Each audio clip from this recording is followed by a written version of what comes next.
Kalau nggak kenal kita nggak bisa cinta.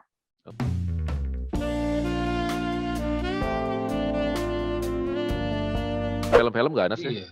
Oh, film memang menyesatkan. Ini kita harus benerin nih. Ini kata Pak Darmadi mirip ini apa BTS BTS. Army, BTS. BTS.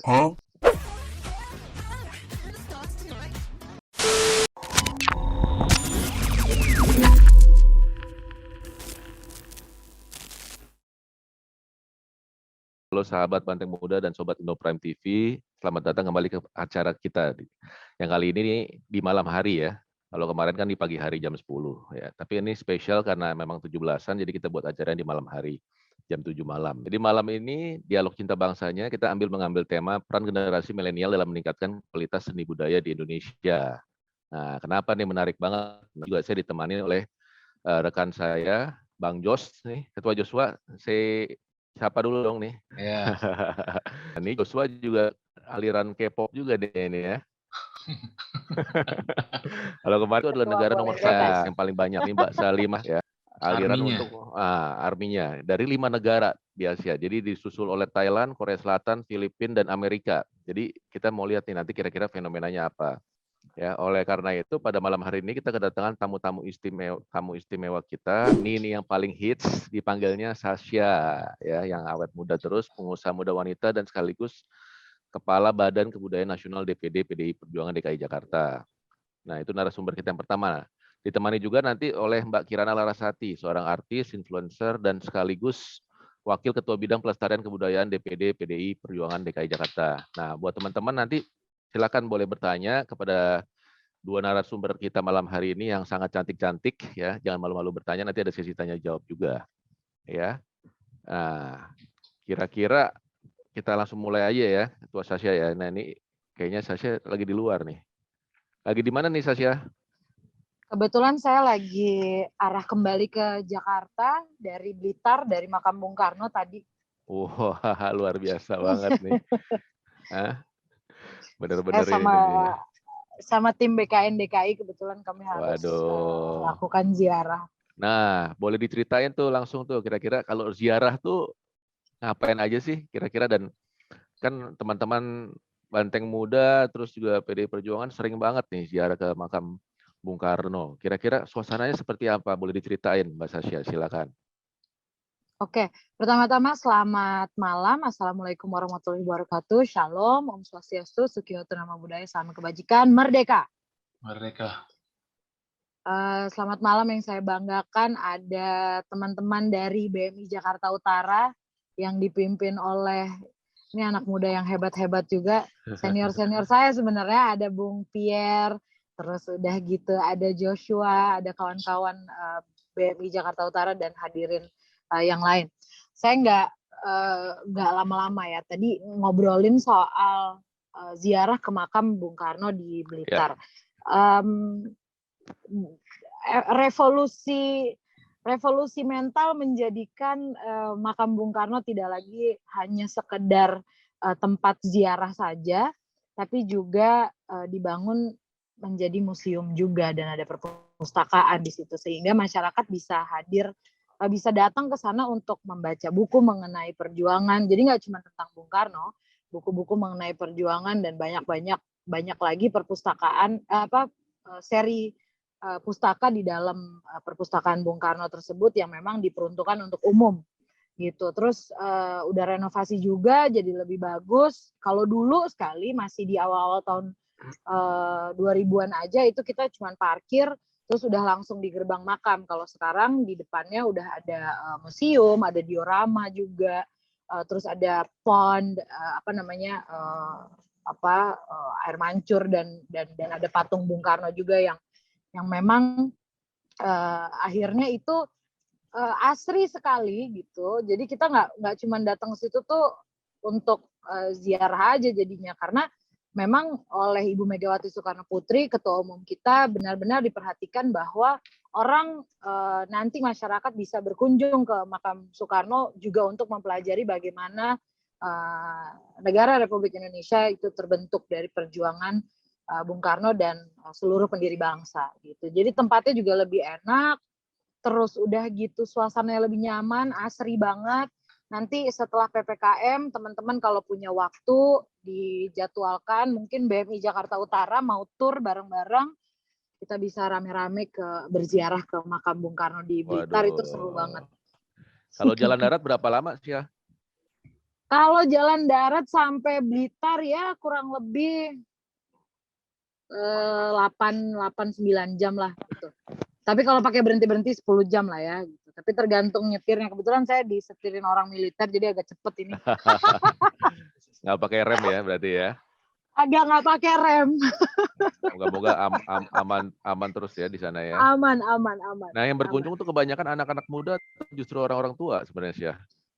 Nah, dengan tempatnya udah makin kece, makin enak. Jadi tingkat ketertarikan anak muda untuk berkunjung ke makam Bung Karno lebih tinggi gitu. Menurut tadi ada Pak Wahyu di sana yang kami temui untuk cerita-cerita sedikit. Beliau selaku staf dari makam Bung Karno juga menyatakan bahwa sudah di 5 tahun terakhir ini jumlah anak muda yang datang ke makam Bung Karno lebih meningkat secara persentasenya gitu, karena mungkin memang sudah tidak lagi menjadi tempat yang membosankan. Maksudnya bukan cuma tempat ziarah aja, karena juga bisa duduk, bisa nongkrong, bisa hangout, bisa macam-macam gitu.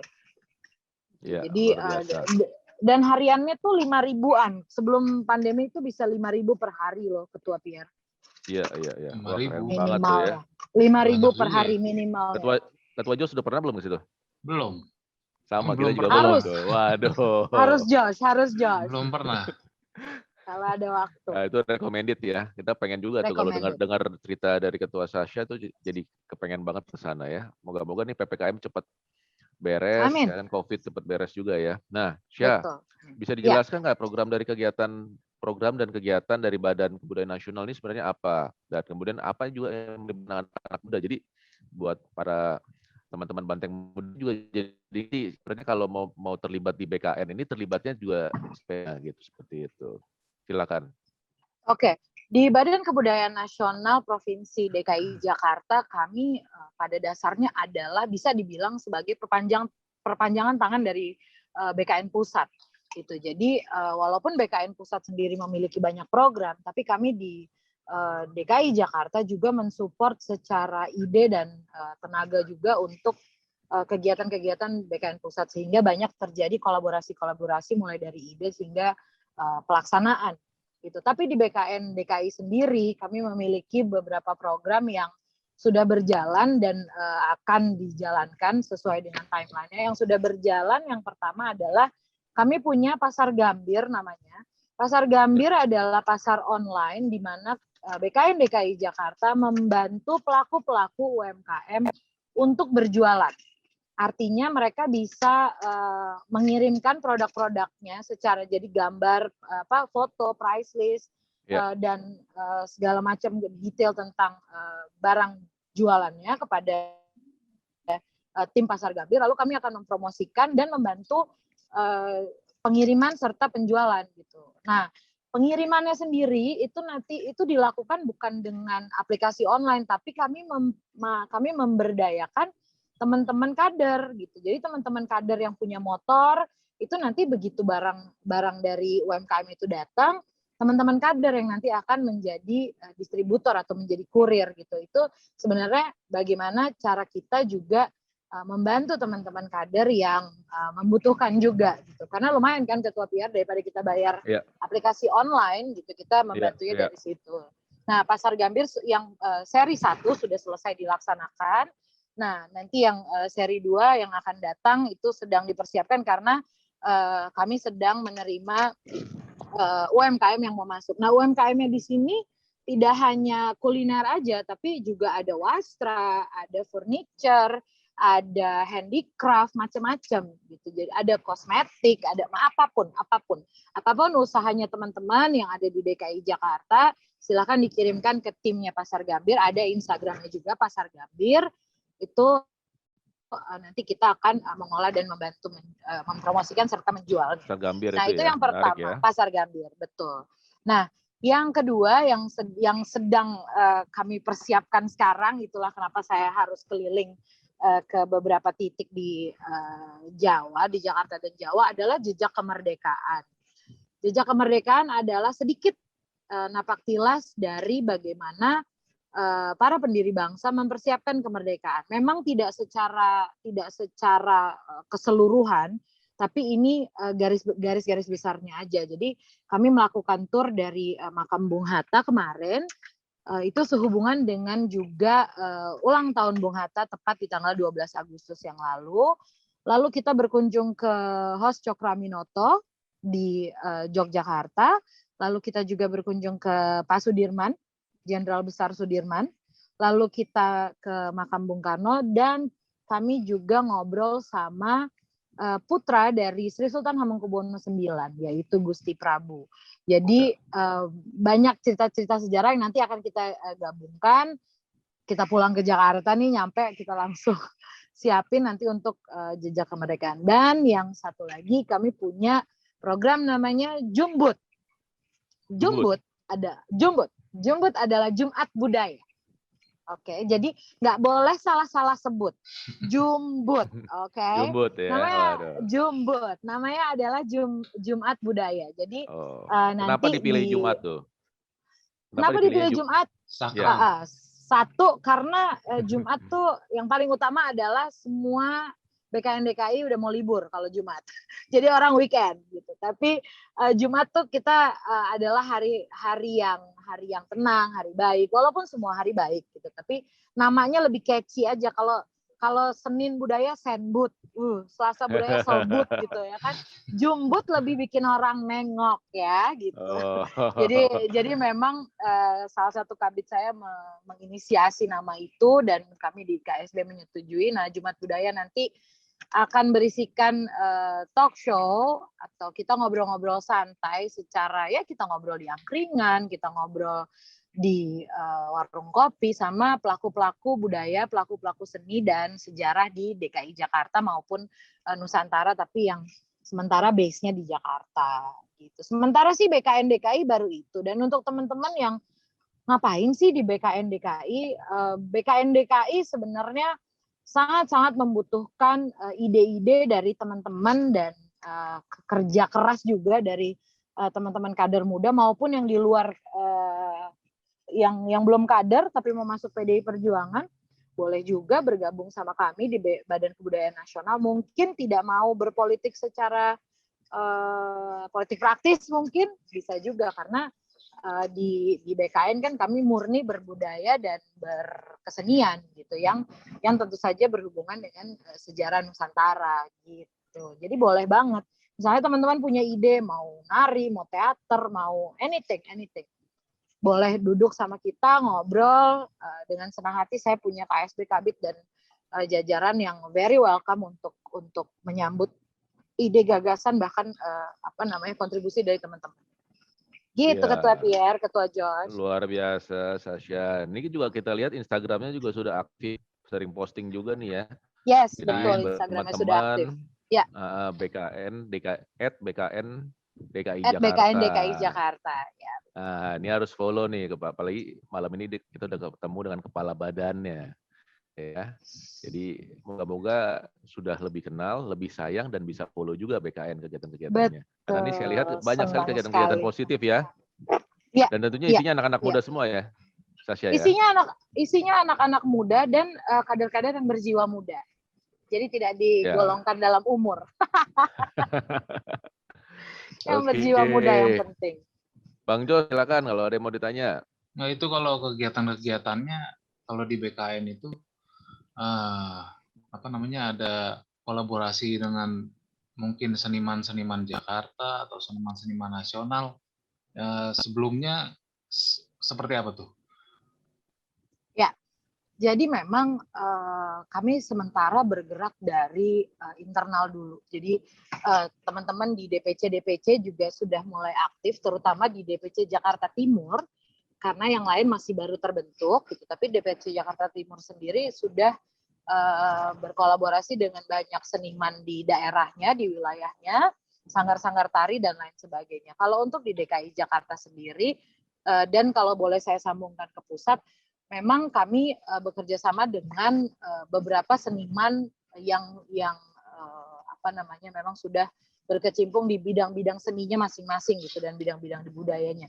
Tapi memang itu masih akan terus berlanjut karena kan jumlahnya banyak sekali gitu. Dan sebenarnya yang kita pikirkan juga bukan hanya memilih atau memilah, tapi juga mana lagi yang mau diangkat gitu, terutama di DKI Jakarta karena Ya kan ada kebudayaan Betawinya kan hidup. Betul, karena kan kami di BKN DKI Jakarta juga tidak hanya fokus terhadap budaya Betawi karena Jakarta itu kan multikultur ya, jadi kami sebisa mungkin mengakomodir apapun yang ada, budaya dan seni budaya apapun yang ada di DKI Jakarta, dan itu plural sekali gitu, itu banyak sekali. Tapi memang saya memiliki kabit-kabit yang juga mensupport saya dengan data dan informasi sehingga kedepannya kami akan terus bergerak secara solid untuk bisa menciptakan kerjasama yang baik dan mengakomodir pelaku-pelaku budaya di Jakarta, terutama yang kita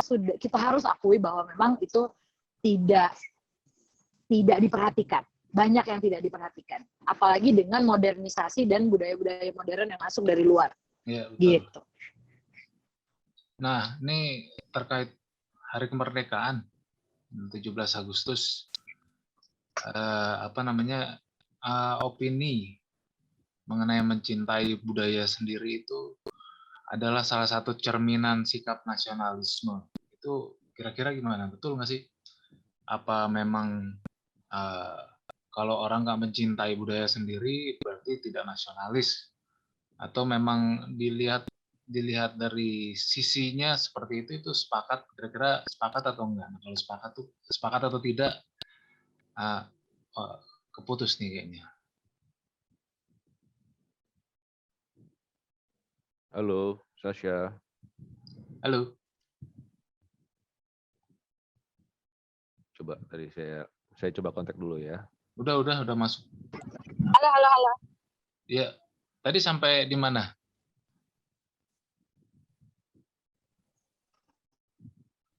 Cek.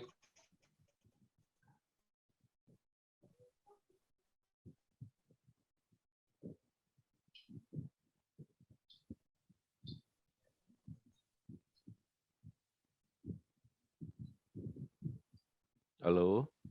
Mbak Ya, Sas. sambil menunggu Mbak Sasha ini, tadi juga saya udah ketik itu di situ, bisa follow IG-nya tadi, BKN DKI Jakarta. BKN ID. @BKN DKI Jakarta. Dan juga Instagramnya BMI Jakarta Utara apa, Bang Jos? BMI Jakut. Nah, @BMI Jakut. Jakut atau Jakarta Utara? Jakut. @BMI Jakut. Buat teman-teman yang belum follow IG dari BMI Jakarta Utara, silakan untuk bisa di-follow. Nah, itu Mbak Sasyanya udah masuk lagi. Aman, Ketua. Mbak Sas.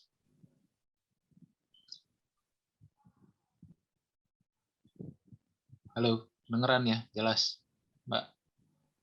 Ya, boleh banget di-follow. Ya. Ya.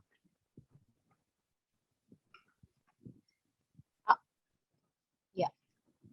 Aku udah jelas sekarang? Udah. Diulangin lagi ya? Ya, boleh diulang lagi. Ini tadi kan sampai mana? Terkait Hari Kemerdekaan 17 Agustus. Ya. Ada opini bahwa mencintai budaya sendiri itu adalah salah satu cerminan sikap nasionalisme. Itu kira-kira gimana? Sepakat atau tidak? Apa orang-orang yang kita juga kan nggak bisa mengatakan bahwa semua harus setuju dengan budaya sendiri. Ada orang-orang juga punya pemikiran sendiri, tapi bisa menunjukkan sesuatu jiwa nasionalisnya dari segi lain. Nah, kira-kira menurut Mbak gimana itu? Ya, thank you Ketua. Pertanyaannya bagus sekali ini ya.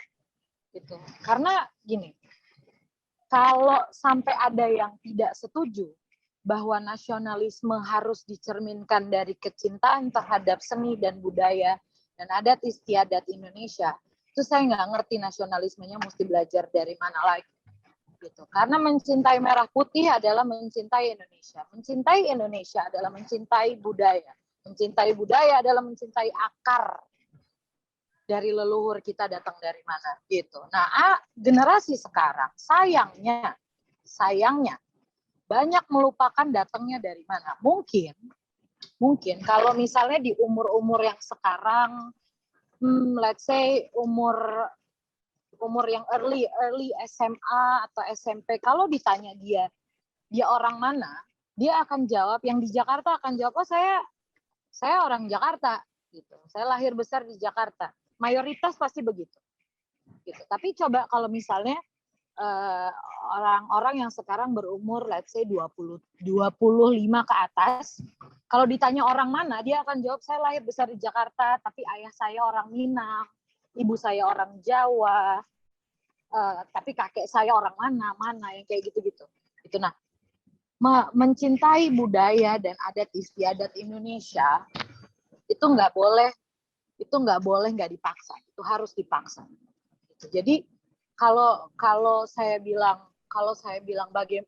ditanya bagaimana caranya, itu harus mulai dari diri sendiri. Kita harus sadar bahwa kita ini orang Indonesia. Kita harus sadar bahwa kita lahir dari darah orang Indonesia. Gitu. Kita dari manapun sukunya, itu yang harus kita ingat. Tanya ke orang tua kita, Ma, Pa, Ayah, Ibu, kakek nenek saya orang mana? Saya nih darahnya dari mana? Dari situ kita belajar mencintai budaya leluhur kita. Oh, saya ternyata orang Makassar. Ada apa di Makassar? Setidaknya tahu dulu. Tahu aja dari sejarah keluarga aja, adat istiadat keluarga. Mulai dari unggah-ungguhnya, nggak usah heboh kepada kita belajar jauh-jauh kepada kain Makassarnya misalnya, atau makanan Makassarnya, nggak usah. Kebiasaan seorang Makassar bagaimana misalnya, kebiasaan seorang Jogja bagaimana, kebiasaan adat istiadat kita sebagai orang Minang bagaimana, itu juga budaya. Kesantunan asli Indonesia adalah budaya asli Indonesia. Gitu. Jadi otomatis saat kita benar-benar mencari tahu kita siapa dari lingkungan terkecil yaitu keluarga, di situ nasionalisme kita pasti terbentuk.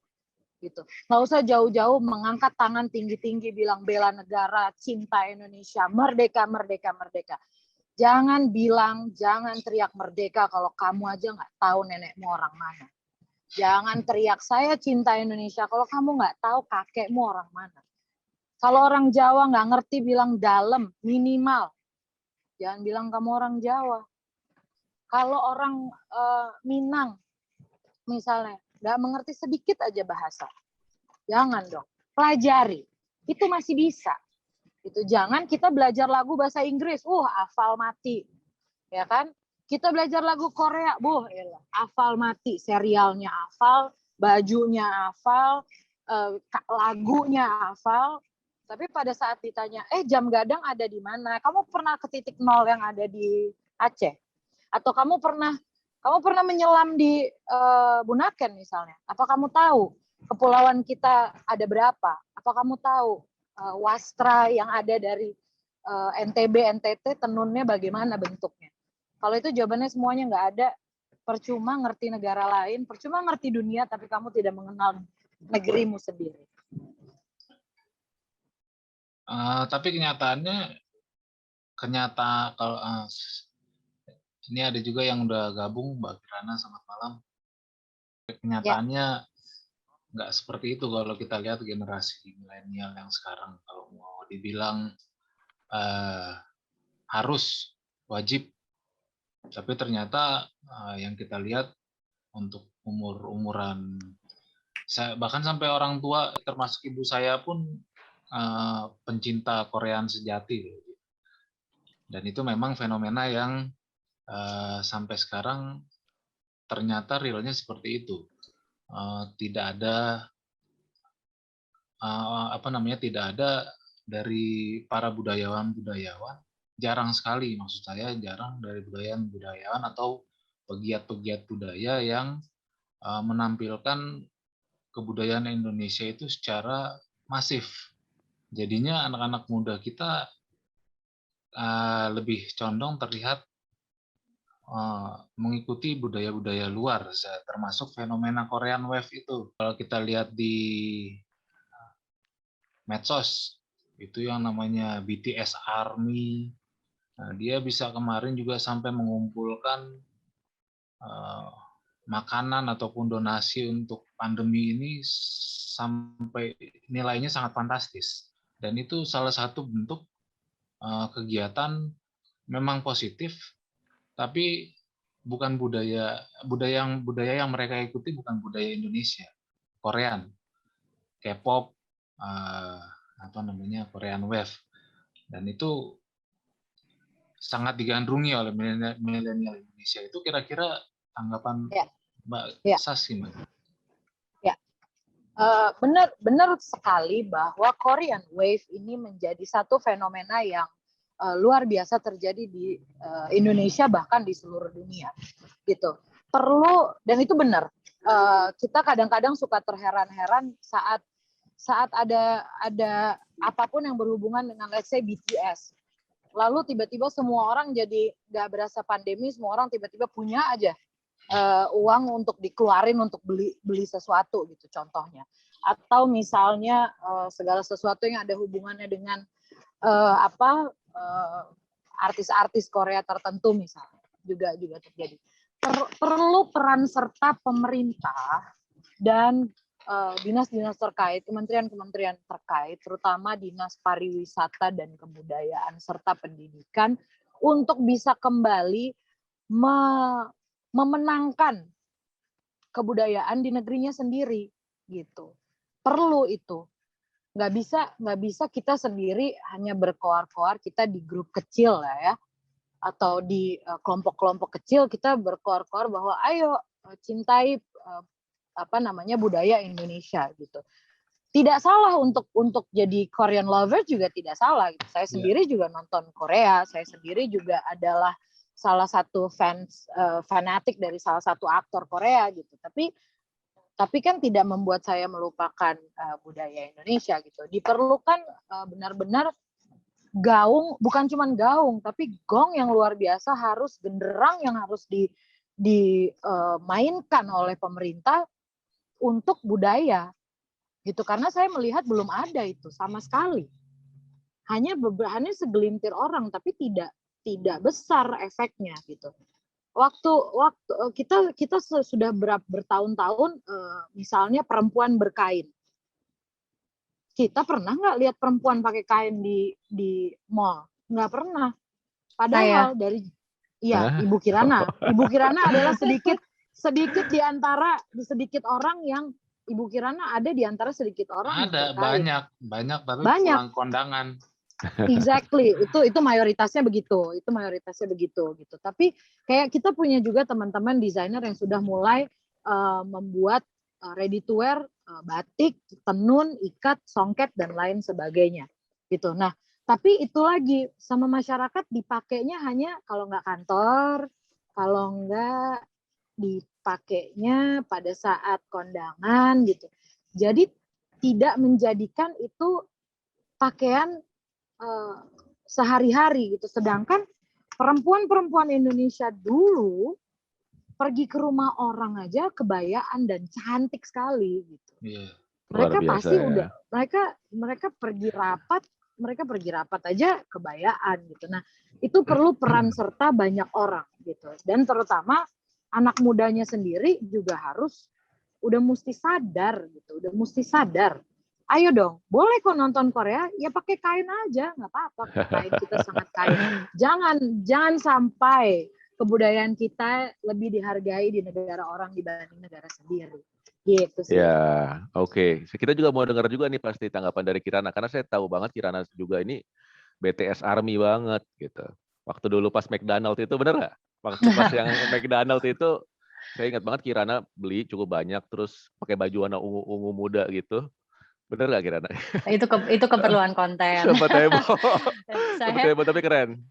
Ya, saya Jadi tanggapannya gimana? Silakan Kirana. kalau pertama meluruskan dulu, bukan BTS Army, tapi memang mengagumi betapa mereka punya wave yang bagus dan memang ada dampaknya cukup positif ya di generasi kalangan muda. Kalau pada tahu beritanya, mereka itu sangat membantu kesehatan mental anak-anak Gen Z zaman sekarang ini gitu, dan itu ada pengakuan-pengakuan tersendiri dari teman-teman saya yang memang merasakan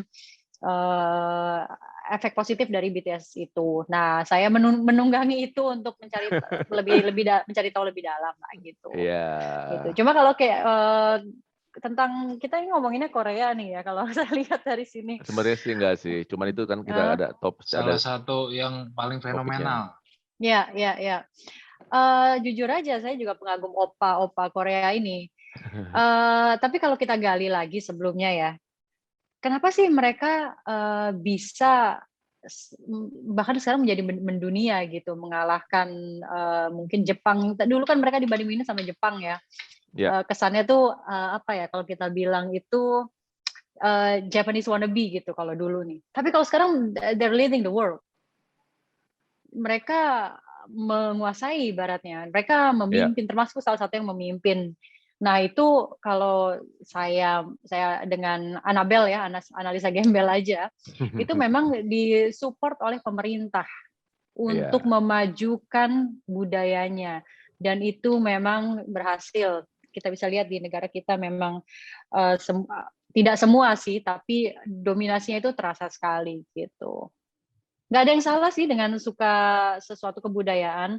Cuma kalau kita balik ke dialog kita cinta bangsa ini, kita sebenarnya kan mau mengangkat kembali, mencintai kembali secara lebih dalam, lebih intensif kepada kebudayaan asli kita, gitu kan ya yang mau kita obrolin. Benar, setuju. Ya. Dan tadi pertanyaannya apa ya?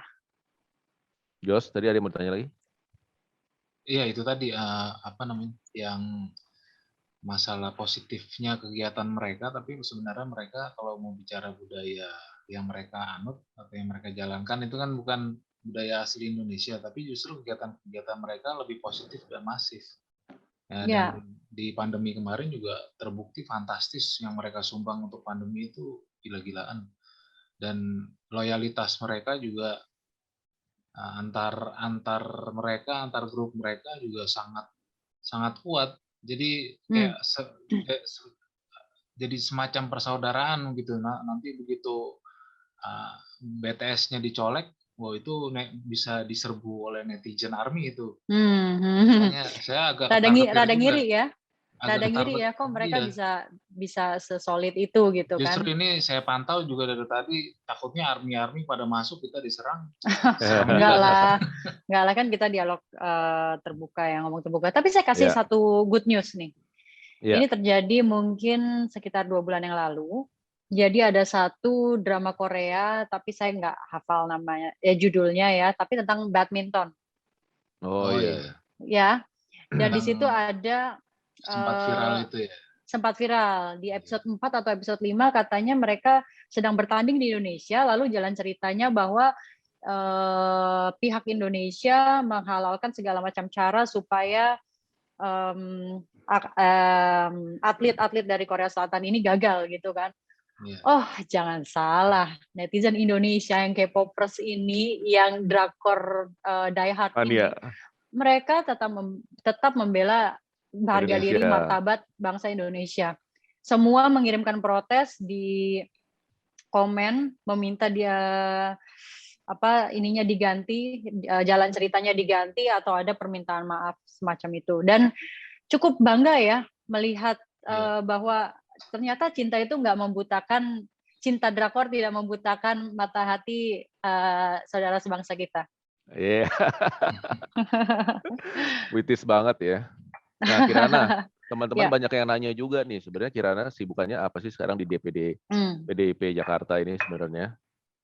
Ya, saya sebagai Wakil Ketua Bidang Seni dan Budaya di Provinsi DKI Jakarta membantu Pak Ketua untuk mengisi di bidang kebudayaan, begitu sih. Saya juga sebagai member yang junior ya, ibaratnya saya juga masih banyak belajar. masih terus mencari tahu apa yang bisa saya lakukan lebih dalam lagi. Tapi kalau sekarang juga saya banyak keliling Indonesia dengan kegiatan menyelam. Lalu di samping menyelam juga kita turun ke darat. Naik atau turun ya? Naik ke darat Naik untuk melihat dan mempelajari budaya-budaya di sekitar Indonesia Timur gitu kebanyakan. Saya pikir itu sebagai salah satu usaha untuk melengkapi pengetahuan berbudaya saya juga gitu. Apalagi memang kegiatan ini lebih sering saya lakukan ketika ketika di dalam pandemi ya. Karena sebelumnya saya memang lebih rajin ke kantor. Kalau sekarang saya lebih rajin ke pulau karena memang kita nggak bisa ada kegiatan berkumpul sering-sering begitu. Dan saya banyak mendapat inspirasi lah bahwa kalau di daerah ya, terutama di timur yang saya sering datangi, rasa cinta budayanya itu kental sekali. Even di anak muda. Ya? Bangga sekali mereka dengan bangga dengan identitas mereka sebagai anak daerah gitu. Tapi memang di Jakarta saya juga belum terlalu menggali ya kenapa. Mungkin juga karena di Jakarta ini kan tempat berkumpulnya banyak sekali orang daerah yang kemudian mempunyai anak cucu cicit yang kemungkinan tidak pernah pulang kampung atau tidak di rumah sudah tidak ada bahasa ibu, mungkin sekolah di sekolah internasional, seperti anak saya pun sekolah di sekolah internasional yang gurunya pun ngomong bahasa Inggris. Itulah mungkin yang membuat kita sedikit luntur kalau di ibu kota gitu, sedikit ya. Tapi saya sih berharap pergerakan-pergerakan kecil saya lihat ada di Instagram gitu, misalnya apa ya, gerakan memakai kain-kain kayak gitu, ada yang memulai sih. Saya nggak tahu ini kader partai, ya baju daerah, bukan baju daerah sih, tapi cowok pakai kain apa, cewek pakai kain apa kayak gitu. Tapi saya nggak tahu, nggak paham ini kader mana nih. Semoga ini kader PDI Perjuangan. Jadi kalau malam ini pakai apa nih? Pakai kain apa nih Kirana malam ini? Ini Sumba, ini ikat Sumba. Dengan motif Sumba gitu. Kebetulan aja sih ya saya pakai. Ini nggak apa-apa kan ya saya pakai ini? Aman. Aman ya. Kalau di Sumba katanya rumahnya menarik ya, rumah-rumah penduduknya ya. Menarik. Pernah nginap di rumah penduduk nggak? Saya di Sumba pernah masuk dan main beberapa jam lah. Kalau menginap itu saya di di Sumbawa pernah. Oh, Sumbawa. Dulu sekali, 10 tahun yang lalu lebih lah.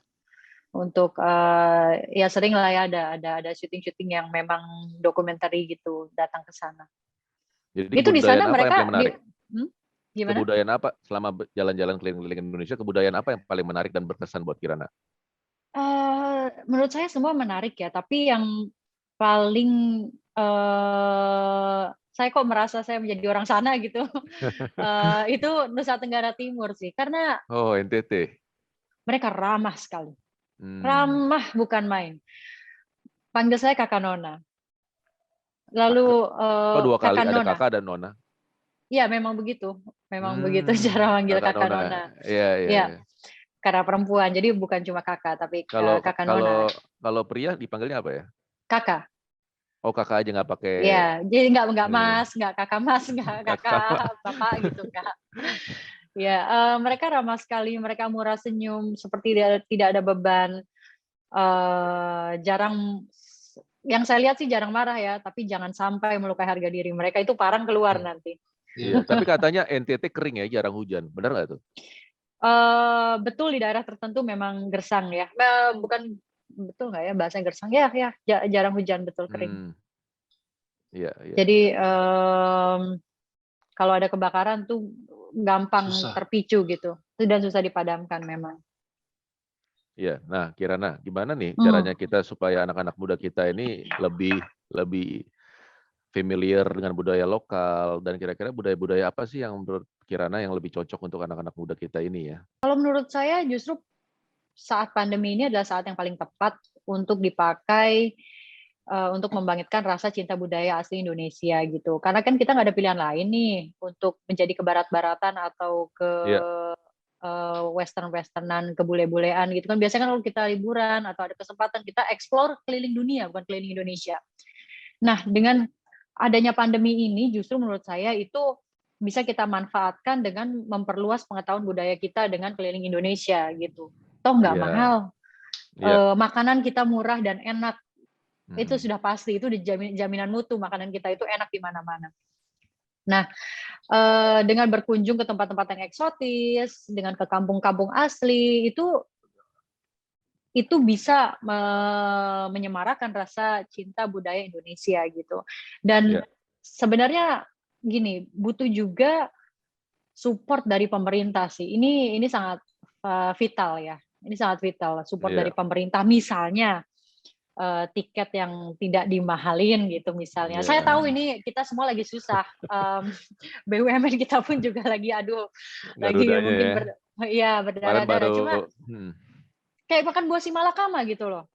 Kita Iya. kita harus supportnya dari mana dulu, ayam dulu atau telur dulu, itu juga memang susah. Tapi kalau kita ngomong dari segi masyarakat, kita butuh dukungannya seperti itu gitu. Bisa kemana-mana, tetap dengan harga yang terjangkau, lalu dengan kita pergi kemana-mana itu kan juga bagi-bagi rezeki ya untuk orang-orang yang di sana gitu. Apalagi yang di daerah-daerah pariwisata. Lalu influencers juga dibutuhkan sekali perannya untuk mengenalkan betapa indahnya, betapa banyaknya budaya Indonesia, betapa misalnya kayak cerita asli dari daerah mana gitu yang menjadi legenda gitu, legenda ya.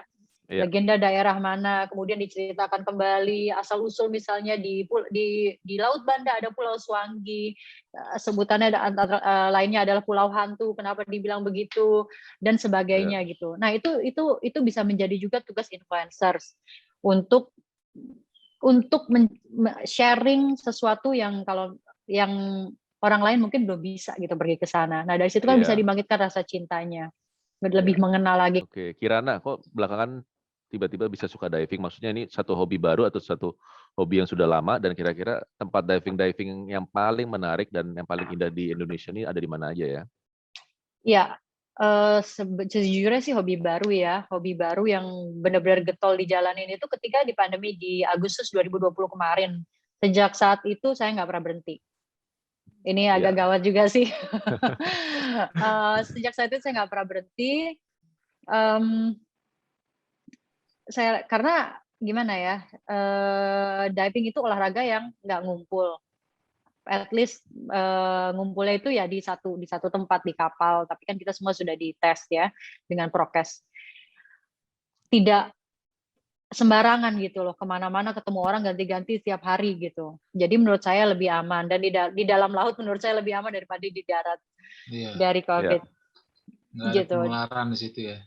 Nggak ada penularan karena semua alat juga kan kita masing-masing. Dan tempat diving yang saya paling sukain kan saya kebanyakan di timur ya, di Indonesia bagian timur. Semuanya saya suka sih, tapi memang top spot itu adalah Komodo dan Raja Ampat. Saya nggak bisa milih antara dua itu. Karena gini, bukannya yang lain nggak bagus, tapi kalau Komodo Raja Ampat itu ikannya besar-besar. Saya sukanya ikan besar gitu. Pernah ketemu ada orang yang dong ya? Ikan mola mola belum, mestinya saat ini. Kurang dalam mola belum. Kalau ya saya kan kemarin baru lama di Komodo, jadi saya harus taruh muka dulu sama anak gitu. Padahal udah diajakin. Kemarin di Nusa Penida aja ada loh itu kan, di Bali. Iya, ada mola-mola di 15 meter udah ketemu karena airnya sangat-sangat dingin. Iya. Sayang banget gak pernah ketemu mola-mola. Ikan apa yang paling menarik selama ini ditemuin? Hiu. Hiu udah biasa sekarang lihat. Apa ya? Tapi hiu itu berbahaya nggak sebenarnya? Nggak berbahaya. Mereka kalau lihat kita, mereka kabur sebenarnya. Bukan lihat kita kabur ya. Dengar suara bubbles tuh mereka nggak nyaman lah. Gitu. Terus kalau kita deketin mereka menjauh. Cuma kalau mereka merasa bukan. Di film-film nggak ada sih? Film memang menyesatkan. Ini kita harus benerin nih. Ini tugas saya juga nih, harus membenarkan. Kita berdarah aja mereka nggak tertarik kok. Oh, jadi hiu itu ramah ya? Hiu itu ramah ya. Ya nggak ramah juga, juga. nggak ramah. Nah, tapi Hiu juga banyak gitu. banyak berita-berita yang tapi bukan di sini ya, kalau di Australia atau di mana saya sering baca itu kalau hiu yang ada momen-momen tertentu surfer-surfer diserang hiu sampai ya banyak korban jiwa. Kok bisa gitu ya? Mereka sampai merapat ke pinggir terus nyerang Betul, betul. surfer. Ya. Jadi hiu itu makanannya anjing laut. Dan surfer surfer itu ketika dia surfing Mirip anjing laut. bukan orangnya sih, cuma Papannya. bagian bawah papannya itu memang mereka, karena hiu itu curious, mereka kayak pengen tahu ini apa, apakah ini makanan gue apa bukan. Dan ketika mereka juga paddling itu seperti gerakan anjing laut gitu kalau dilihat dari mata hiu di bawah. Tapi kejadian itu paling setahun itu 3-5 kali. Sedangkan orang yang membunuh hiu itu ratusan dan ribuan dalam 1 tahun. Ini kita balik lagi ke tema kita. Setuju nggak sih kalau dibilang budaya lokal kita mulai kalah saing dengan budaya luar, dan setuju. Bagaimana cara kita menahan budaya luar untuk jangan sampai benar-benar jadi punah gitu. Ya, makin berkurang, akhirnya bahasa daerah pun ternyata banyak yang udah mulai punah, termasuk bahasa daerah saya sendiri. Saya kan di asli Minahasa, dan banyak bahasa-bahasa leluhur yang ternyata sampai sekarang sudah mulai punah ya, karena mungkin tergerus sama budaya lain, atau mungkin memang tidak pernah diajarkan oleh orang tuanya lagi secara turun-temurun.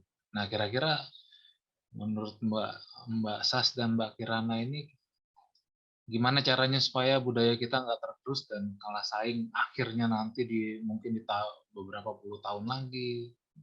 Kira-kira gimana tuh? Ya, saya setuju kalau memang budaya luar ini masuk dengan masifnya ke dalam negeri tercinta kita. Tapi kalau kita mau ngomongin fair, ini masalah kualitas, supply, dan demand juga, gitu. Mereka menawarkan kualitas yang sangat bagus. Kita sebagai customer pasti ngambil yang bagus. Sedangkan kalau kita misalnya, oke, kita ngomongin drakor lagi ya, sorry ya. Ini sebagai contoh aja. Kalau saya lihat di dalam drama Korea, mereka itu, saya nggak tahu punya memang aturan khusus dari pemerintah atau enggak ya, tapi mereka selain brand Korea, mereka tutupin pakai stiker hitam. Misalnya ceritanya ada orang kaya gitu. Oh iya. Naik mobil. Ya, ada orang kaya naik mobilnya pasti harus yang mewah-mewah, terus disambut semua orang nunduk gitu kan. Selain Hyundai, selain apa lagi? Ya, pokoknya merek Korea. Namanya Kia, dipotong atau ditutup. Misalnya Mercy ditutup, Rolls Royce juga ditutup. Semuanya ditutup. Iya, aku nggak tahu kenapa loh. Karena hampir semua drama Korea seperti itu. Berarti kan memang ada campur tangan, mungkin dinas pendidikan, dinas kebudayaan mungkin. Lalu brand yang dipakai semua brand Korea, sampai kacamata hitam, sampai baju, itu mereka memang digas gitu loh, ibaratnya digas dari dalam negerinya supaya bisa menembus dunia internasional. Kemudian orang Koreanya sendiri pun udah nggak pengen mungkin nggak pakai brand-brand lain selain brandnya mereka sendiri.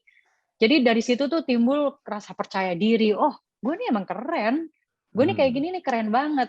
Jadi gue akan pakai punya gue sendiri, lokal gitu. Nah, kalau dari saya sendiri, hampir semua barang-barang saya udah nggak ada, kecuali tas ya.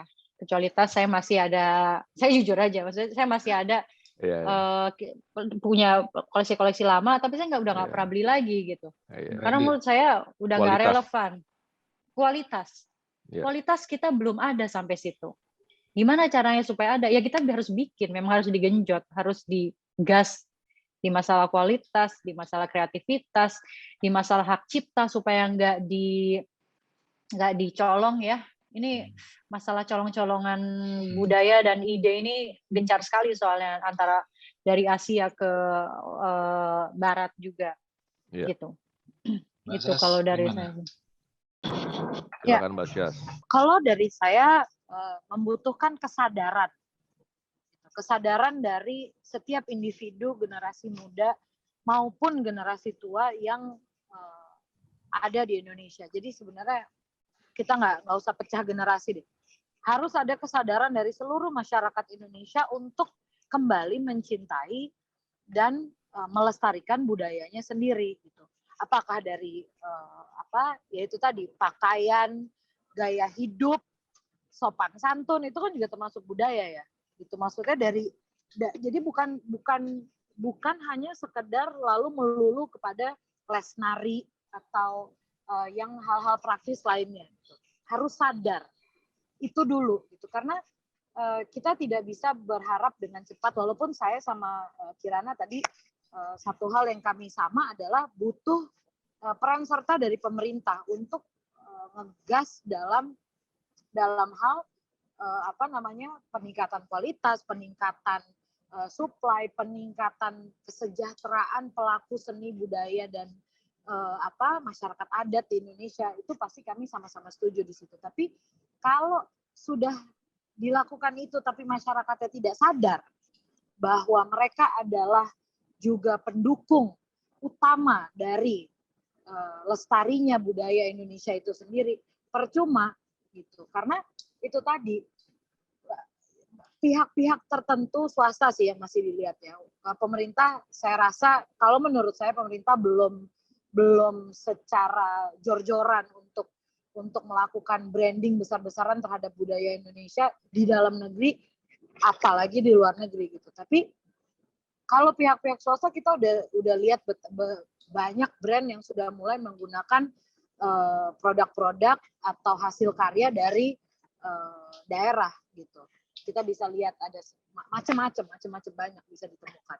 Nah, kalau kitanya sendiri tidak sadar untuk menggunakan itu dan lebih memilih untuk menggunakan brand mainstream yang datang dari luar, terus ya percuma gitu.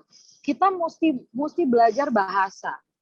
Orang tua kita ya kita trigger aja juga gitu. Saya bicaranya sederhana sekali gitu. Keseharian kita aja, kita yang cari tahu gitu. Mulai dari kita, ayo sadar.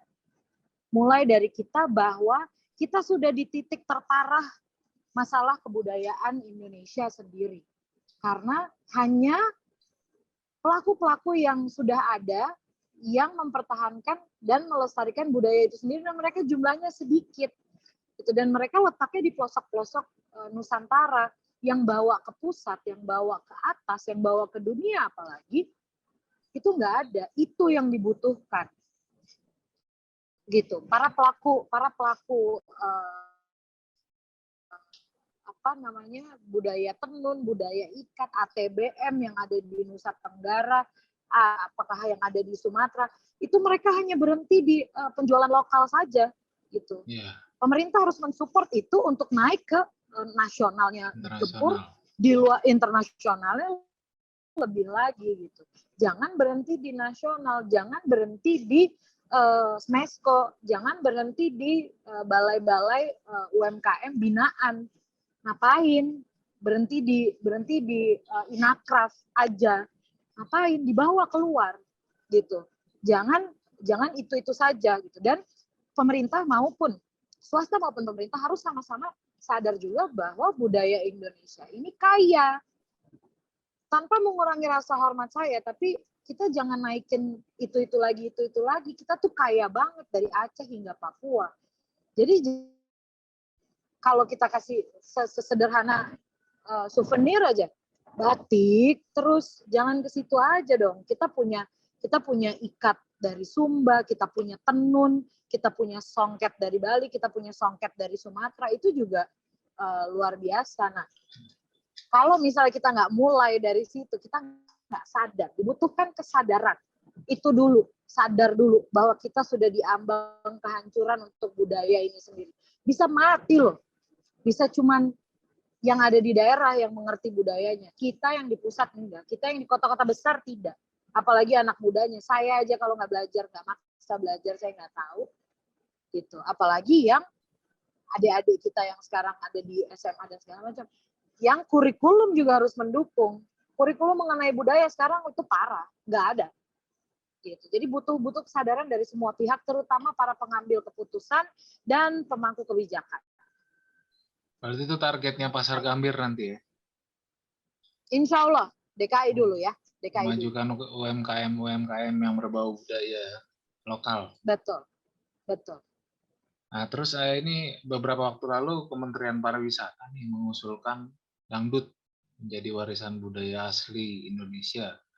Nah, sementara di Indonesia ini kan banyak sekali ada ribuan budaya yang terdaftar dan tidak terdaftar, sampai budaya-budaya adat di berbagai macam kepulauan juga kan banyak sekali. Nah, kenapa cuma dangdut yang jadi concern? Apa memang karena seperti budaya asing lainnya, yaitu cuma karena perdagang kalau saya bilang. Jadi apa yang lagi tren, apa yang bisa meningkatkan kualitas ekonomi ekonomi di salah satu budaya itu yang diangkat. Sementara budaya-budaya atau kultur-kultur suku-suku lain yang ada banyak di pelosok-pelosok itu tidak diangkat. Kenapa seperti itu kira-kira? Ini yang tadi masuk ke Mbak Kirana tadi sempat menyinggung mengenai hak cipta. Nah, hak cipta itu penting, apalagi Mbak Kirana sendiri adalah salah satu pelaku seni ya, seni peran dan lain sebagainya. Itu juga hak cipta untuk teman-teman budayawan, teman-teman pencipta karya seni, apakah itu lukisan, apakah itu makanan, apakah itu motif dari wastra Nusantara, itu harus dimudahkan, kalau bisa bahkan digratiskan untuk hak ciptanya, agar itu menjadi hak dan milik kita. Itu kewajiban pemerintah untuk melakukan pendataan dan langsung melakukan hak cipta dan mendaftarkan hak cipta budaya itu ke UNESCO bahkan gitu. Dan saya setuju kalau terkesannya apakah karena dangdut lagi heboh banget di seluruh lini gitu, itu bisa mendatangkan secara ekonomi bisa mendatangkan devisa mungkin atau apa, terus itu yang dipikirin gitu. Saya rasa ini bisa menjadi rekomendasi kita kepada pemerintah juga, bahwa harus memudahkan pengurusan hak cipta semua unsur yang masuk di seni budaya Nusantara. Kalau itu dari saya. Gimana Ketua Kirana? Saya suka dangdut. Gini ya, kalau misalnya kalau kita mau ngomongin positif negatif, pasti kita bisa aja berpikir negatif bahwa ini masalah perdagangan lagi-lagi ya. Tapi nggak ada yang salah dengan perdagangan juga kan? Iya. Gitu. We have to make money anyway. Terus kalau masalah positifnya ya betul. Karena banyak sekali seperti yang tadi saya sudah bilang, curi-mencuri ide, curi-mencuri kreativitas, dan itu kan harus dilindungi juga gitu.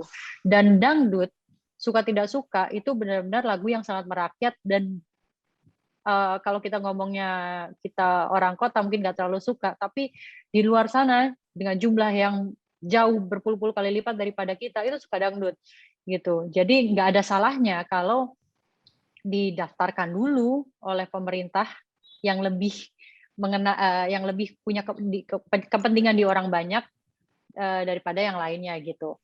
Tentunya tidak juga menyusut di mendaftarkan hal-hal lain yang sehubungan dengan budaya asli Indonesia ya, misalnya mungkin kepercayaan asli Indonesia mungkin harus didaftarkan juga. Misalnya kain kita yang lain seperti yang sedang saya pakai, ikat, itu nanti didaftarkan juga. Berita baik juga di 2020 kemarin, motif-motif Bali ya kalau nggak salah itu dipakai di fashion show-nya Dior. Oh, wow. Itu kalau nggak salah itu mereka beli hak untuk memakai desain tersebut dari mereka udah ada kesepakatan lah dengan KBRI di sana di Prancis gitu. Wow, keren tuh. Iya.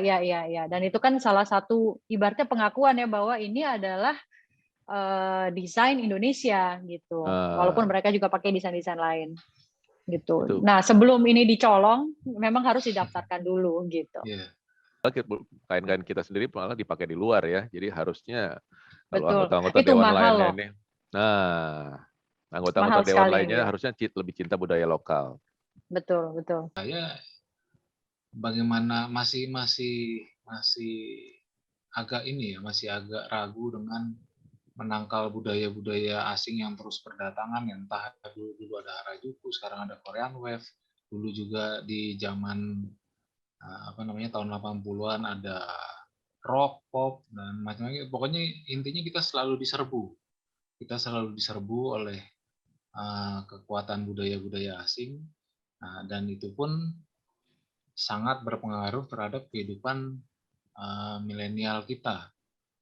Dan untuk padahal budaya-budaya kita sendiri juga yang kayak kemarin itu contohnya Lati ya.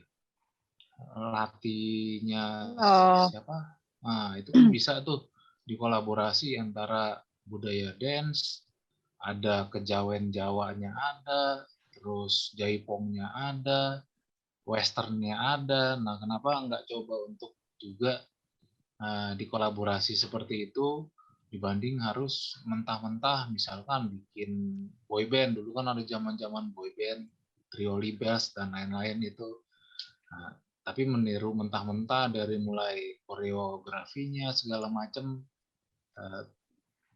tidak seperti yang tadi yang contoh Lati itu mungkin lebih keren sih kalau saya bilang. Kolaborasinya juga bagus antara budaya lokal dan budaya luar.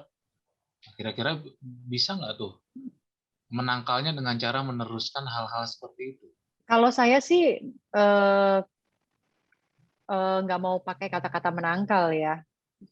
Kita mencintai budaya kita sendiri, tapi tidak dengan cara membenci atau menangkal budaya lain gitu. Karena namanya budaya ada di seluruh dunia. Kita nikmati keindahannya, kita nikmati perbedaan ini.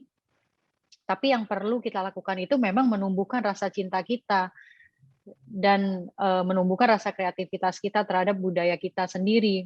Dan saya setuju, kolaborasi itu adalah cara paling mujarab zaman sekarang untuk menaikkan rasa cinta budaya kita. Dan saya setuju lagu Lati itu saya ketika dengar saya apa ya amazed, fascinated banget gitu. Oh saya aja pakai bahasa Inggris nih ya, karena susah cari bahasa Indonesianya. Terpesona gitu ya mendengar lagu ini. Wow, masuk gamelan di sini. Wow, masuk melodi-melodi yang sungguh sangat Jawa, sangat Indonesia, mistisnya dapat. Tapi lagunya sendiri base-nya kalau nggak salah itu hip hop ya. Iya. Dan hip hop bukan budaya kita. Iya. Nggak apa-apa, kita kolaborasikan saja. Karena nggak mungkin sekarang kita mau maksa orang untuk dengerin Mocopat. Saya dulu 8 tahun di Jawa Tengah, makanya saya tahu Mocopatnya lagu-lagu bahasa Jawa, campur sari segala macam. Kita nggak bisa paksain. Oke, kamu harus cinta sama budaya kamu harus tahu Mocopat, Slendro, Papat, Telu, opo lah pokoknya jenenge. Nggak bisa memaksakan atau itu nanti jatuhnya kayak zaman dulu kita, zaman Orba ya kan, semuanya dipaksain, semuanya dijejelin, semuanya satu arah. Kita pelan-pelan, kita sebagai kader, kita sebagai orang-orang yang sudah sadar di titik ini, kita sebarkan virus-virus baik ini gitu. Virus-virus cinta budaya sendiri pelan-pelan kita ajak kolaborasi, kita berikan waktu dan tempat untuk mereka berkreasi, kita sediakan wadah untuk mereka tampil gitu kan. Kalau udah berkreasi, udah mereka capek-capek pakai tenaga, tapi kita nggak pernah akui atau mendengarkan atau melihat mereka tampil kan mereka nanti juga males ya bikinnya gitu kan. Padahal kemarin campur sari udah sempat ngetop ya. Wah, luar biasa tuh. Iya, Sobat Ambiar. Harus dipanggil duluan itu Tapi anak-anak Sobat Ambiar tuh heboh juga loh. Iya, anak-anak muda. Justru anak-anak muda yang banyak. Saya juga bingung. Itu keren banget itu almarhum bisa merekrutnya juga loyal juga mereka sama almarhum. Nah, itu artinya bisa, artinya kan itu bisa. Ya kan itu bisa terjadi, hanya membutuhkan itu tadi si kolaborasi dan kreativitas dari lebih banyak lagi Didi Kempot yang lain gitu.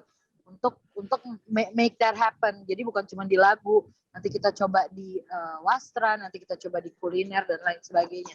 Bisa gitu karena buktinya sudah ada. Gitu. Iya. Benar, setuju. Kayak contohnya kalau untuk di sastra sendiri ya saya tuh punya koleksi buku komik R.A. Kosasih itu tentang Baratayuda, tentang Pandawa V, ya, terus Ramayana, dan itu dikemas secara bagus, hardcover, gampang dibaca, dalam bundle gitu. Terus kalau nggak salah ini yang Ramayana ini yang jual itu salah satu rumah makan sate khas Senayan kalau nggak salah ya, nggak sponsor deh ini ya. Cuma saya ngeliatnya menurut saya, dulu juga mereka ngeluarin di sate khas Senayan itu mereka yang promote kan. Oh, mereka yang promote. Iya, mereka yang promote, sempat dijual di situ juga ya. Kayaknya memang ada hubungannya. Oh, that's good. Jadi kan kayak gimana ya? Mungkin mereka belum tertarik, mungkin kita teman-teman kita belum tertarik wayang tuh kayak gimana sih ceritanya? Kayaknya kampung deh gitu. Misalnya atau aduh old banget gitu. Tapi at least kan menarik penampilannya nih. Beli dulu biar kelihatan culture. Nah, kalau udah kayak gitu, udah ditaruh di rumah, lama-lama tertarik juga baca. Pas baca, seru, nggak bisa berhenti. Dan tahu, oh wayang tuh kayak gini. Kayaknya gue pernah denger deh. Waktu itu ngomongin di sekolah sejarahnya ini gitu misalnya. Oh, pernah ke candi ini. Oh, berarti ini arahnya dari sini gitu. Jujur aja aku tahu semua itu dari komik. Karena tampilannya menarik gitu. Dan kita bisa mengemas ini semua dengan menarik. Seperti batik-batik. Seni batik misalnya, ada brand Sejauh Mata Memandang. Itu batiknya bukan batik yang ibaratnya batik keraton, tapi teknik mereka teknik membatik gitu. Entah itu tulis, entah itu cap. Desainnya pun kebayanya dibikin modern, yang bikin orang enak untuk pakai sehari-hari, ke mall bisa, lunch bisa, ke kantor bisa, ke acara-acara keluarga bisa, nggak harus terlihat seperti orang kondangan yang semua serba ketat dan korset gitu ya. Nah ini menurut saya suatu gerakan yang sudah dimulai pelan-pelan gitu. Tinggal gimana kita bangkitin lagi yang lain-lain yang baru memulai atau bahkan baru cuma punya ide, gimana supaya mewujudkan ide itu dan kita bikin gerakan yang masif untuk membangkitkan budaya kita. Wow, berarti kita tunggu dulu nih, tunggu kegiatannya dari bidang budaya ya. Siap. Nah ini Kirana ada juga dari Tengku Erwin, dia bertanya kira-kira diving yang enak kalau di daerah dekat Jakarta tuh di mana ya biasanya ya? Yang dekat-dekat mungkin nggak terlalu jauh. Kita nggak banyak pilihan untuk diving di Jakarta, kita bisa ke Pulau Seribu. Bukan pilihan yang ideal karena visibility kurang bagus. Tapi juga kita bisa ke Anyer sih. 3 jam dari Jakarta, di Sangiang itu katanya cukup bagus, volcano dive gitu. Cuma kalau untuk pelatihan, untuk ujian kelulusan, Pulau Seribu menurut saya sangat cukup. Yeah. Pulau Seribu atau Anyer. Kalau Anyer 3 jam kan. Kalau Pulau Seribu juga 1 jam ke Ancol, 2 jam naik boat, 3 jam juga sih. Oh, menarik ya. Ada ini juga nih Pak Antonius. Antonius ada katanya mau sedikit cerita dan bertanya. Baik. Terima kasih. Ya. Selamat malam untuk komoderator nih, Ketua Jos sama Ketua Pierre, juga malam Pak.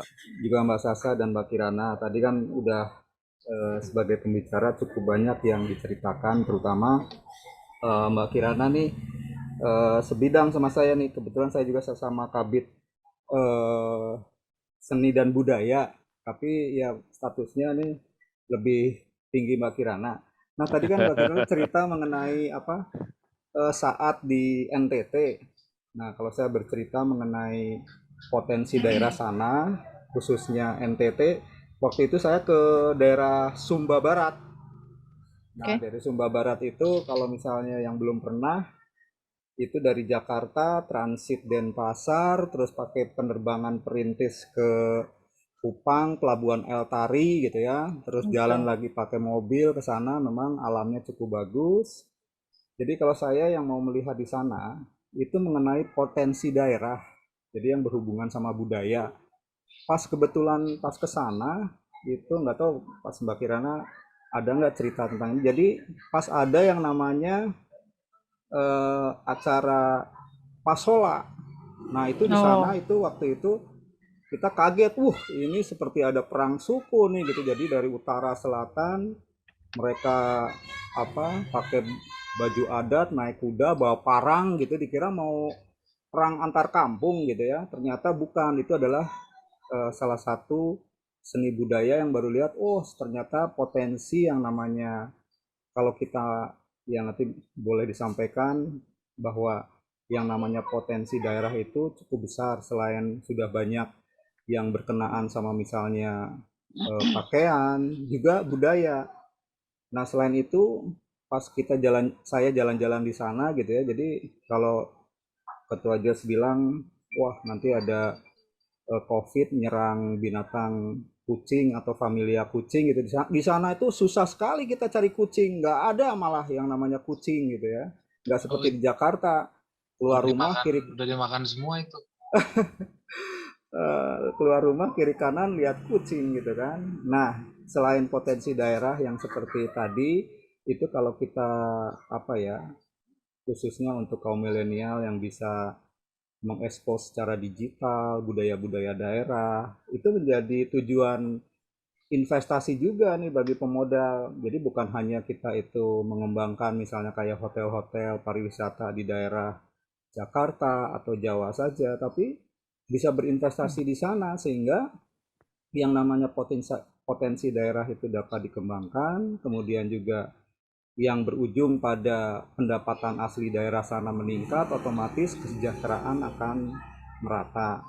Nah, jadi kalau kita melihat bahwa potensi wisata itu bagus, jadi selain potensi wisata kalau saya lihat sedikit di NTT gitu ya, itu potensi yang namanya garam. Kalau boleh bercerita bahwa kita itu kan sekarang defisit yang namanya garam. Nah kalau misalnya dikembangkan lebih baik lagi potensi daerah sana, yang kita tadinya impor garam kurang lebih 3,5 juta ton, mungkin bisa disubstitusi dari garam lokal, jadi dari garam impor jadi garam lokal. Jadi ini tadi sedikit cerita nambahin pas Mbak Kirana cerita tentang daerah sana, kebetulan saya sudah pernah ke sana, jadi ya ada cerita sedikit lah mengenai budaya daerahnya, potensinya. Intinya ya namanya Indonesia itu, kalau kita lihat untuk teman-teman Jakarta, ya bukan hanya Jakarta, ternyata kita itu memiliki alam yang begitu indah. Jadi seperti surganya dunia ya ada di kita, bukan di mana-mana. Mungkin itu saja yang mau sedikit saya sampaikan.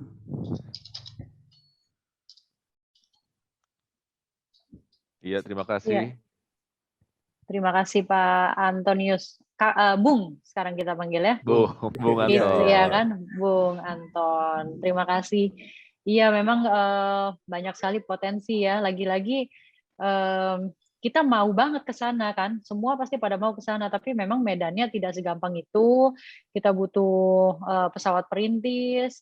Iya. Itu mungkinlah kenapa mungkin kesalahan. Nggak ada yang direct ya? Nggak ada yang direct. Itulah mungkin saya nggak tahu ya bisa sebut ini kesalahan atau tidak. Cuma dulu ketika masuk Orba, kita sebutnya di dalam sejarah itu Jawa sentris ya, hanya Jawa terus yang dibangun. Jadi sisanya sekarang PR banget nih, kalau kita mau bangun infrastruktur aja, kemarin sempat dibilang kita nggak butuh infrastruktur, kita butuhnya makan, kita nggak makan infrastruktur gitu. Tapi lewatnya jalan situ juga. Iya, makanya inilah pentingnya kita untuk kita bangun terus negara ini supaya kedepannya tuh emang modalnya tuh harus sekarang, susah-susah dulu, kemudian nikmati nanti gitu kan. Nah itu tugas kita semua yang paham bahwa ini perlu dilakukan supaya yang protes-protes itu bisa mengerti, lebih paham lagi gitu. Bisa dirasakan cukup ya, kita saat ini udah waktu menunjukkan 8.32. Saya juga ingin memberikan informasi tambahan aja bahwa saat ini PDI Perjuangan DKI juga sudah bisa melakukan pendaftaran online bagi teman-teman yang memang belum memiliki kartu tanda anggota dari PDI Perjuangan. Ya, jadi bisa langsung ketik di webnya kita pdiperjuangandki.id/ayo gabung. Waktu saya juga pernah cerita ke Kirana, jadi sekarang ini programnya sudah aktif. Ya, kita sudah aktif di Agustus ini. Mungkin dalam bulan-bulan ini juga kita akan segera launching dan menaikkan berita-beritanya. Tetapi bisa langsung ke website kita pdiperjuangandki.id ya untuk mendapatkan IKTA dari PDI Perjuangan. Kemudian kita setiap tanggal 17 kita pasti akan terus mengadakan dialog cinta bangsa bersama-sama. Jadi di bulan berikutnya nanti kita akan adakan lagi untuk 17 September. Jadi kalau mau ada ide-ide untuk topik-topik pembahasan berikutnya juga silakan bisa dimasukkan. Mungkin dari Sasha dan Kirana ada mau ditambahkan lagi untuk kata-kata terakhir untuk sahabat Banteng Muda, silakan. Tunggu, saya ada satu pertanyaan lagi nih. Ini saya penasaran. Cuma mungkin bisa tolong dijawab singkat aja. Ini salah satu concern saya terhadap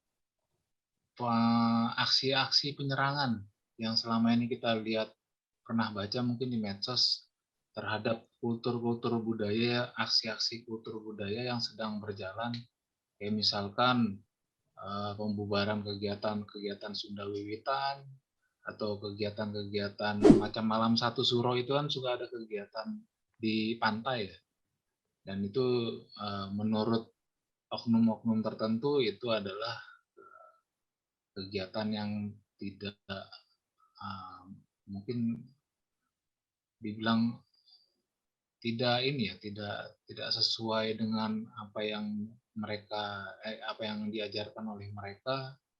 Itu kira-kira pendapatnya bagaimana tuh Mbak Sas dan Mbak Kirana, singkat aja.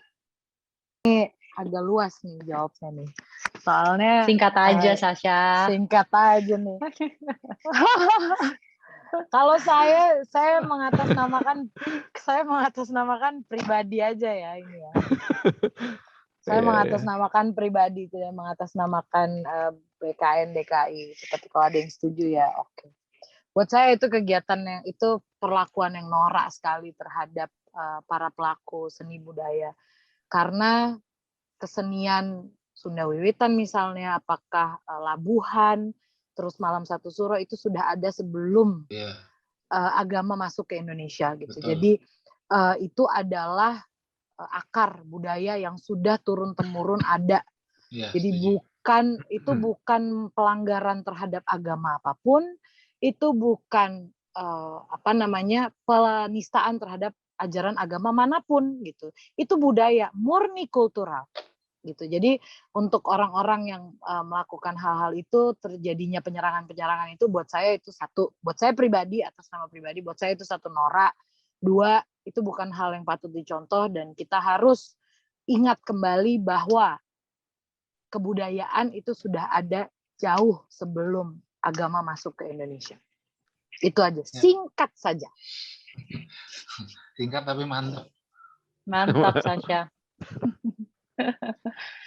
Kalau saya sendiri, saya merasakan itu suatu kemunduran, dan itu tugas kita sebagai nasionalis, sebagai kader partai, sebagai orang yang mencintai budaya Indonesia untuk menangkis, membela, dan melindungi mereka yang masih yang punya penganut kebudayaan asli Indonesia. Itu tugas kita untuk melindungi. Caranya gimana? Caranya pakai cara-cara milenial zaman sekarang, cara digital, karena kita juga nggak mau, kita tidak membutuhkan tumpah darah ya. Itu sebaiknya tidak terjadi gitu.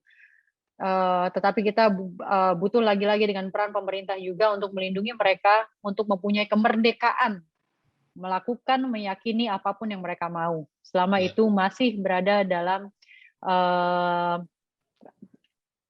keyakinan berbangsa Indonesia. Oke. Nah, kira-kira gimana, butuh closing statement nanti kali ya?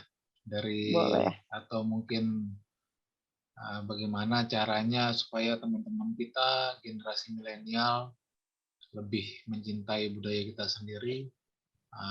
Silakan. Closing statement ya.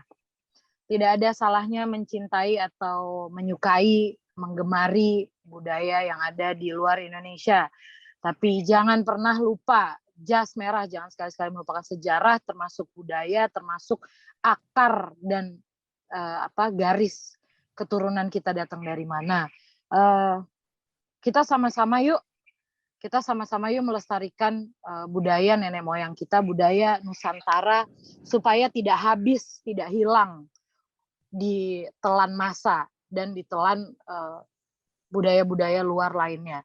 Untuk itu, untuk teman-teman yang ada di DKI Jakarta, saya tunggu bergabungnya di Badan Kebudayaan Nasional DPD PDI Perjuangan Provinsi DKI Jakarta. Kami sangat terbuka untuk ide-ide kreativitas bagaimana melestarikan budaya Jakarta maupun budaya Betawi maupun budaya Nusantara.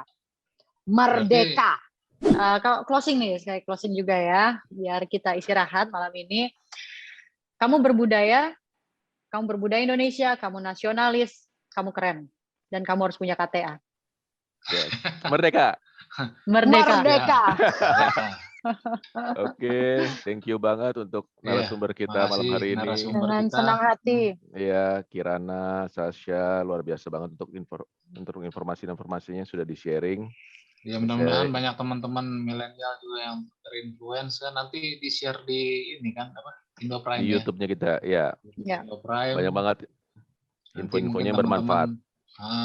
Follower-followernya Indo Prime yang mungkin juga milenialnya banyak bisa terinspirasi dari mbak-mbak ketua ini. Milenial dan Gen Z ya. Nah, Gen Z, yes. Ya. Tidak boleh dilupakan. Itu mereka the next 2024 soalnya. Ya. Yep. Dan tentunya harus wanita juga dong lebih banyak kan, katanya lebih banyak wanita di politik bisa membawa perubahan juga. Ketum kita aja perempuan. Nah, kami yang menciptakan generasi soalnya. Oke, makasih narasumber. Terima kasih. Terima kasih semuanya. Jangan lupa juga kita masih di situasi pandemi ini, kita masih harus tetap jaga diri dan prokes, menggunakan masker. Ini juga karena kita di rumah masing-masing ya, jadi nggak perlu mencuci tangan ya, 5M itu terus kita terapkan sampai pandemi ini mudah-mudahan bisa selesai dan bisa ada acara-acara budaya yang lebih besar ya, seperti acara almarhum kemarin kan sempat mau BMI DKI sempat mau bikin tapi ternyata sudah ada banyak kendala duluan. Sudah dipanggil duluan. Ya, panggil duluan. Tapi yang pertama udah berjalan yang pertama ini Kemayoran. Betul. Sobat ya, Ambiar. Mudah-mudahan nanti setelah pandemi banyak acara-acara budaya dari partai ataupun dari BNI yang bisa besar-besaran ya. Ya tentunya dengan disupport oleh Waben PDI Perjuangan DKI Jakarta kita. Nah, itu yang utama kan, betul kan? Ya, yang paling penting programnya Kirana lah berjalan. Kita support program-programnya. Kebudayaan. Jaga kesehatan semua. Terima kasih narasumber dan teman-teman. Tetap jaga prokes. Sampai ketemu di tanggal 17 bulan depan. 17 September. Salam cinta bangsa. Terima kasih. Merdeka. Merdeka. Merdeka.